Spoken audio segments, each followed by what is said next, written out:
Welcome back to SA entertainments. గోద్ accident or conspiracy ఈ cinema ఈ మధ్య రిలీజ్ అయ్యింది. గోద్రా రైల్వే స్టేషన్ లో 59 మందిని కొంతమంది ముస్లిమ్స్ దారుణంగా ట్రైన్లో పెట్టి తగలబెట్టేసిన సిచ్యువేషన్ ఆధారంగా తీసుకొని నిర్మించిన చిత్రమే ఈ చిత్రం. ఈ మూవీలో 2008లో నానా పటేల్ సాహెబ్ ఈ కేసుని అసలు నిజంగా జరిగిందా లేకపోతే ఎవరైనా ప్లాన్ చేసి ఇది జరిపించారా అనేదాన్ని ఏ విధంగా నిరూపించారు అనేది ఈ మూవీలో చూపించారు. హిందువులకి ముస్లింకి మధ్య జరిగిన పర్యవసాన్ని తెర మీద చూపిస్తారు. హిందువుల తరపున ఒక లాయరు అలాగే ముస్లిం తరపున ఒక లాయరు ఇక్కడ వాదిస్తారు. ముస్లిం లాయరు ఇది యాక్సిడెంట్ అని వాదిస్తుంటే అలాగే హిందూ లాయర్ ఇది ప్లాన్డ్ మర్డర్ అని వాదిస్తుంటారు. అయితే నిజంగా ప్లాన్డ్ మర్డర్ అయితే 5 గంటల సేపు లేట్గా వచ్చింది కదా ట్రైన్ అని వాదిస్తుంటారు. ప్లాన్ అంతా తల్లకిందులుగా అవ్వాలి కదా అని హిందూ లాయర్ అడుగుతారు. దానికి సమాధానం అయితే ఇవ్వలేకపోతారు. కొందరు సాక్షులు చెప్పే మాటలు కూడా దర్శకుడు చాలా చక్కగా, కానీ ఈ సినిమా అంత గొప్పగా అనిపించదు. ఒక కాలేజ్ స్టూడెంట్ గోద్రా సంఘటన గురించి ఒక ప్రొఫెసర్ని నేను రీసెర్చ్ చేయడానికి అనుమతించవలసిందిగా కోరుతుంటాడు. ఆ ప్రొఫెసర్ యొక్క భార్య కొడుకే ఆ ఘటనలో చనిపోయి ఉంటాడు. ఆ ప్రొఫెసర్ రైల్వే మాస్టర్గా కూడా పనిచేస్తూ ఉంటాడు.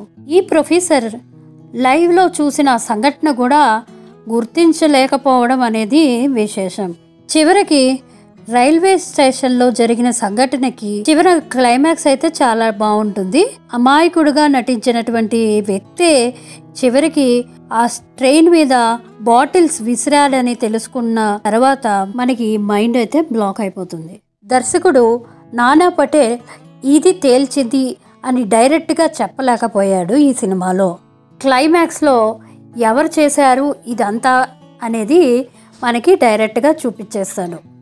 ఇది వన్ సైడ్ గా తీసినట్టు మనకి కనిపిస్తుంది. కాశ్మీరీ ఫైల్స్ సినిమా లాగే ఈ సినిమా కూడా మనకి అనిపిస్తుంది. ఆ సినిమాలో కూడా ఒక స్టూడెంట్ తన తల్లిదండ్రులు చనిపోయిన దాని గురించి రీసెర్చ్ చేయాలనుకోవడం, అదే విధంగా ఈ మూవీ కూడా అదే విధంగా సాగుతుంది. గోద్రా రైల్ సంఘటనలో తన తల్లి ఎలా చనిపోయింది అని రీసెర్చ్ చేయడం కోసం ఒక స్టూడెంట్ కూడా ఈ కాశ్మీరీ ఫైల్స్ లో స్టూడెంట్ ప్రయత్నిస్తున్న విధంగానే ఇక్కడ కూడా ప్రయత్నిస్తూ ఉంటాడు. కాశ్మీరీ ఫైల్స్ అంత క్రూరంగా ఉండకపోయినా అలా ఈ మూవీ అయితే తీయలేకపోయారు. రైల్ తగలబడే సీన్స్ అయితే చాలా చాలా బాగా తీశారు. అందులో నటించినటువంటి నటీనటులు కూడా చాలా అద్భుతంగా నటించారనే చెప్పుకోవాలి. దర్శకుడు టేకింగ్ అంతగా బాగాలేదు. కొంచెం సీరియల్ తీసినటువంటి విధానం ఎక్కువగా కనిపిస్తూ ఉంటుంది. కొన్ని షాట్లు గ్రాఫిక్స్ తో తీసినట్టుగా అనిపిస్తూ ఉంటాయి. అలాగే బ్యాక్గ్రౌండ్ మ్యూజిక్ ఓకే అనిపిస్తుంది. నటీనటులు చాలా బాగా నటించారనే చెప్పుకోవాలి. లాయర్గా నటించినటువంటి వాళ్ళు కానీ అలాగే స్టేషన్ మాస్టర్ భార్య కానీ ఇలా చాలా మంది కూడా నటీనటులకి మంచి గొప్ప పేరు అనేది ఈ మూవీలో వస్తుందనే చెప్పుకోవాలి. టైటిల్లో చెప్పినటువంటిగా ఇది నిజంగా యాక్సిడెంటా లేకపోతే ఎవరైనా ప్లాన్ చేశారా అనేది ఎక్కడా కూడా వివరించలేకపోతారు చివరి వరకు. అదే పెద్ద మైనస్ ఈ సినిమాకు. ఈ సినిమాకి నేను ఇచ్చే రేటింగ్ 2/5. మీకు కానీ ఈ వీడియో నచ్చినట్లయితే మర్చిపోకుండా లైక్ చేయండి, subscribe to my channel. Thank you for watching. Please